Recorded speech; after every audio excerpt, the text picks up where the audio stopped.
Hi, and welcome to part 2 of first episode of Magic the Journey. This is a deck tech titled Your First Deck. I've tried to keep the cost extremely low on this deck and the playstyle extremely simple on this deck so that anybody just starting would be able to play it and also build it. So, all of the cards in this deck are red. All of the lands in this deck are mountains. The reason I suggest this for a starting player is for simplicity. You don't have to worry about having the color mana, the second or third color mana out on the battlefield at any given time because all of your mana is the same.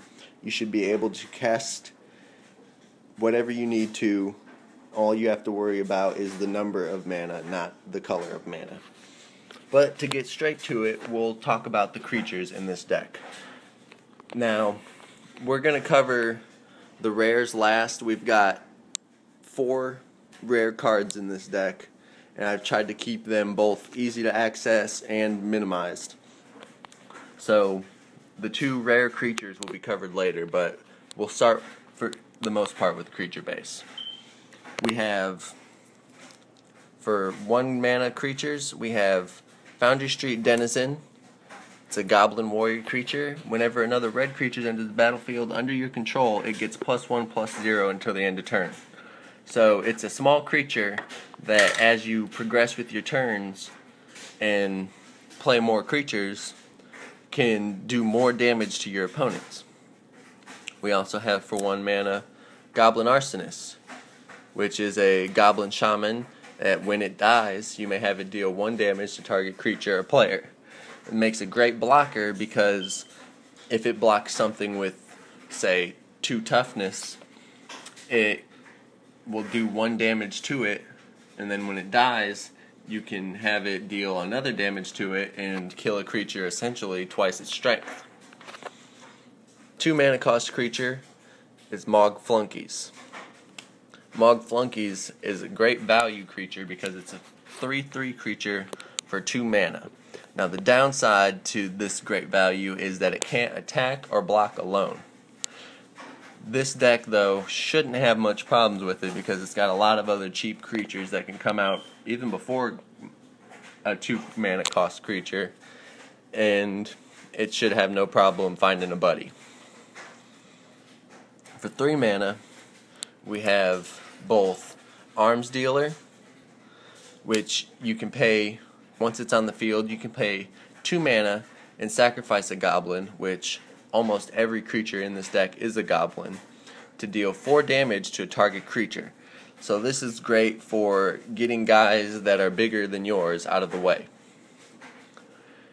And Hellraiser Goblin, which reads, creatures you control have haste and attack each combat if able.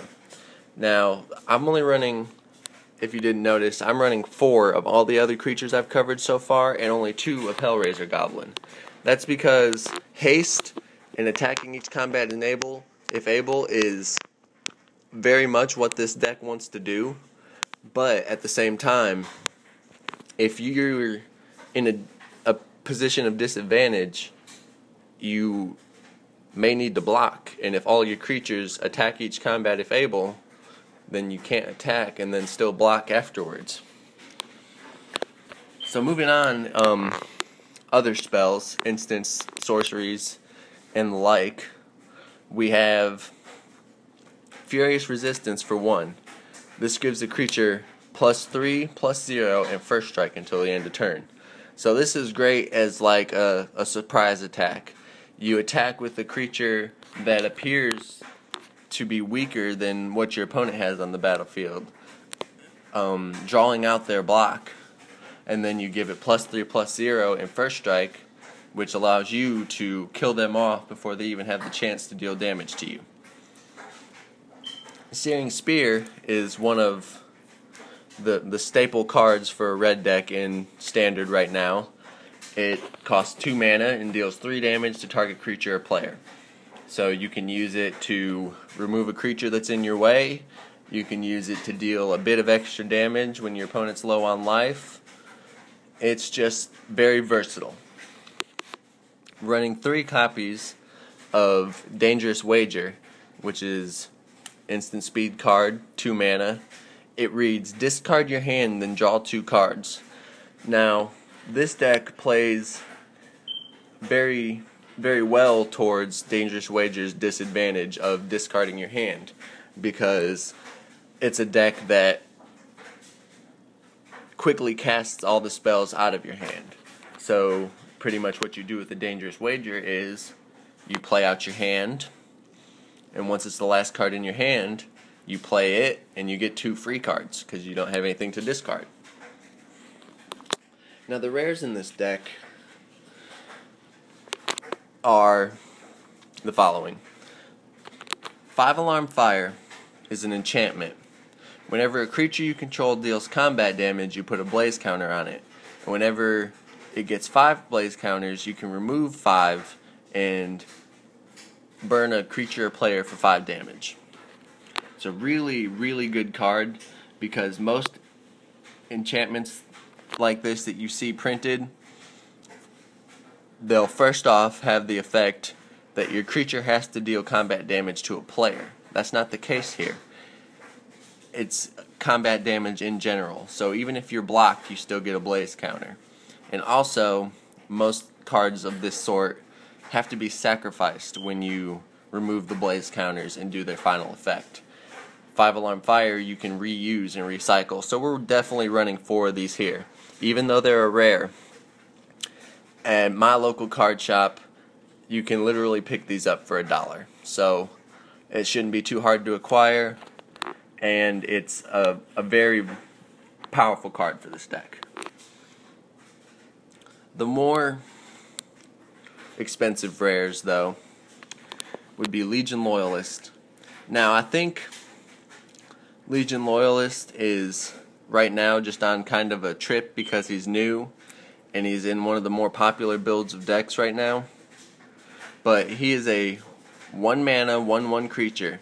He has haste and what's called Battalion, which reads, whenever Legion Loyalist and at least 2 other creatures attack, creatures you control gain first strike and trample until the end of turn, and can't be blocked by creature tokens this turn, which is great against certain kinds of decks. It's a 1/1 with haste, so you can deal damage right on your very first turn. And ideally, you would run 4 of these in this deck. I put 3 in because A, it's what I have, to be completely honest, and B, because we're trying to keep the cost of this deck to a minimum. The other rare creature in this deck is Zealous Conscripts. And this creature is the most expensive mana cost creature in the deck for 5 mana. It's a 3/3 with haste, but the second effect is what really makes it awesome. When Zealous Conscripts enters the battlefield, gain control of target permanent until the end of turn. Untap that permanent, it gets haste until the end of turn. You can literally take anything on your opponent's side of the field for 1 turn, be it a creature that's really big and awesome and everything else, a planeswalker, or just a land if you need an extra mana or have nothing else to take, or maybe you fear that they're going to play an instant against you and they've left 2 mana untapped specifically to cast this instant that you're afraid of. If you play Zealous Conscripts, you can take that mana and they can't play that spell. I mean, there's just so many uses for this card. It's pretty hard to acquire in trades because people know how useful it is. However, it's still in here because when the set that it came out, it's from Avacyn Restored, and it's one of the rare cards in an intro pack. So it's not completely difficult to acquire. We also have 1 copy of Mizzium Mortars in here. Mizzium Mortars is, well, it reads, Mizzium Mortars deals 4 damage to target creature you don't control.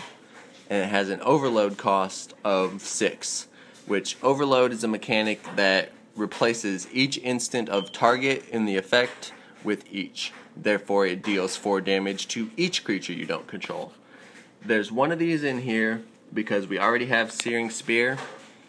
It's a rare card. and it's more aimed for the overload effect to completely destroy your opponent's board and allow you to attack freely. For reference, we're running 20 mana in this build because I said I want this to be simple, all mountains, and also 20 mana. Some people may get greedy and go to 19 or 18, but I wanted to do 20 because it's pretty discouraging to a new player to get mana screwed and not have the mana they need to play the things they want to play when they want to play them. So, like I said, majority of this deck is commons and uncommons. It shouldn't take you long pulling booster packs to acquire these cards, and if you're missing a copy or two, for example, my local card shop has binders of commons and uncommons which cost 40 cents, 15 cents, just much less than $1 for any of them. Honestly, a lot of commons and uncommons people with large collections would almost be willing to give away.